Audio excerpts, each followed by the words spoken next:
My name is Kim Mason. I'm a registered dietitian, and today we're going to talk about eat well, be well. Sounds pretty simple, and yet really here in America we have a whole panel of people that do nothing but looking at what is the evidence out there? What does it mean to eat well? This panel collects information and makes guidelines which are published every 5 years. They're called the American Dietary Guidelines, and you can find them on dietaryguidelines.gov. But this is a whole series of explanations of what are we doing now as Americans, and where do we need to change to eat better and improve our health. Good to know that really we don't eat enough here in America. A little shocking, but when I say that, I mean we don't eat enough out of 5 different groups of foods: vegetables, fruits, dairy, whole grains, and fish. So really overall this means that you could actually increase what you're eating and be able to maximize your nutrition. That's good news. But let's just take a look at that. The vegetable part of this, when I say we don't eat enough, the evidence from this panel shows that only 9% of Americans eat the number of vegetables that are really needed to maintain health. 9%. That means a lot more people are not eating vegetables, or at least in the amount that they need. It's about 12 to 13% of people that actually eat the amount of fruit that it takes to keep a healthy diet. Again, not too stellar. What the panel is really suggesting is that we rethink how we eat and rethink what our plate ought to look like. Let me give you an example of that. Right now, our American plate looks something like this. As you can see, almost all of it is meat in the middle. That's the main focus of the plate. Some starch around the outside, very little in the way of vegetable, or no vegetable at all usually. So this is what would be our standard American diet. If you look at where they're going, they'd like to see a plant-based diet to really improve your health, and a plate of food is going to look more like this, where it's loaded with different vegetables, there is starch, and then a little bit of fish to increase that amount of fish that we need to take in, or a small amount of protein. But protein now, you rethink this whole plate. Protein becomes more of a condiment, and it's really not the center of the plate. It's more of a side thought. The main part of the plate is going to be vegetables. We really encourage that you eat vegetables every time you sit down and eat. It's a good habit to get into. Number one, there's a lot of vitamins and minerals in vegetables. We all know that. But the other thing that I think a lot of times people don't think about is how important the fiber is in the vegetables that you're eating. The average American gets between 12 and 13 grams of fiber per day. Really, if you want to promote health, we're looking at 25 grams of fiber a day. And if you really want to take it up and be able to eliminate most of our health issues, it's 40 grams of fiber a day. So you can see you're looking for something to really contribute a lot more in the way of fiber. Vegetables and fruit are a good way of doing that. I suspect the reason people don't really eat a whole lot of vegetables is because they don't like the taste. And I'm here to tell you, Americans do a pretty lousy job of cooking vegetables.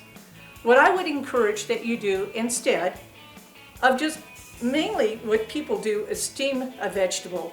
What I would encourage you do, rather than just steaming a vegetable, which is fine by the way, but it becomes boring after a while. I would encourage that you grill, roast, and even saute your vegetables.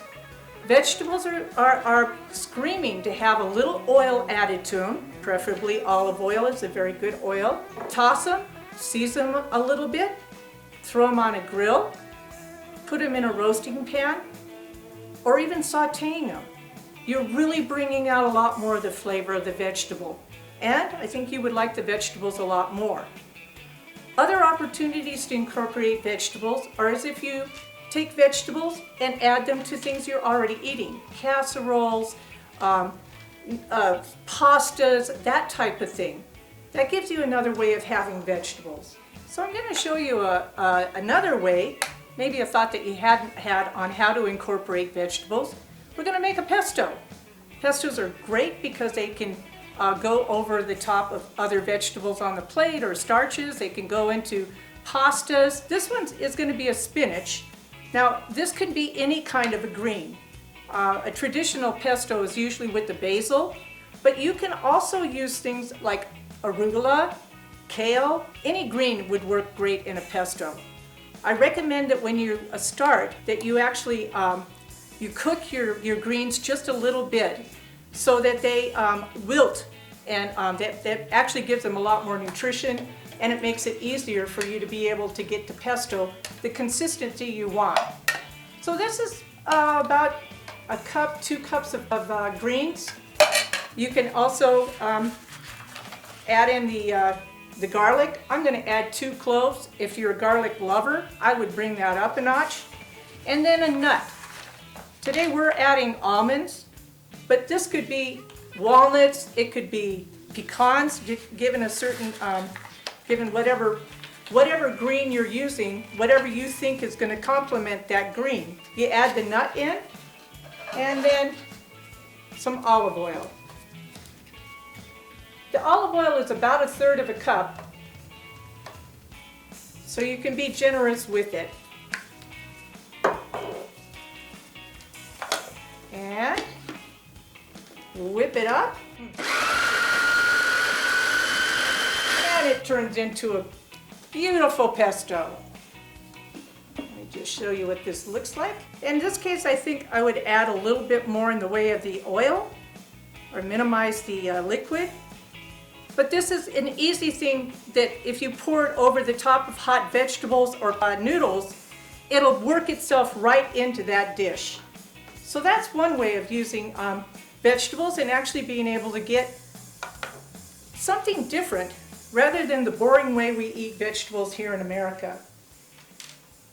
That same panel I was talking about with the dietary guidelines did find that we had a couple of items that we eat way too much of.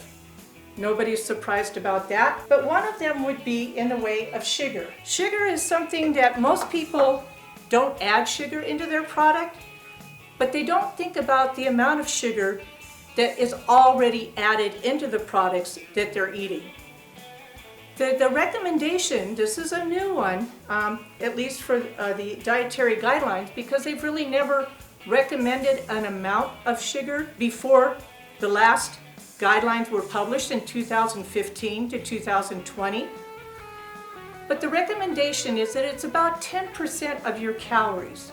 So if you're a person who's eating about 2,000 calories, which is about an average amount, that is going to be about 200 calories that are going to be in the form of sugar. Somewhere between 5 and 6 teaspoons. Some recommendations indicate that women should have about 6 teaspoons of sugar a day, added sugar a day. Men can have up to 9. Still, it's a very low amount. If you look at this can of soda, it's got 12 already in one can of soda, and that's not unusual. We'll talk about this later, but the one thing that you really have to start to look at is where is sugar coming from in your food. What I would recommend as a replacement to that would be something as simple as infused water. This one is a nice one for fall. It's got a little bit of cinnamon, a little bit of fresh apple. Have that as a flavored drink rather than the sodas. A much better way to go. The other thing that we eat too much of is going to be in the form of salt.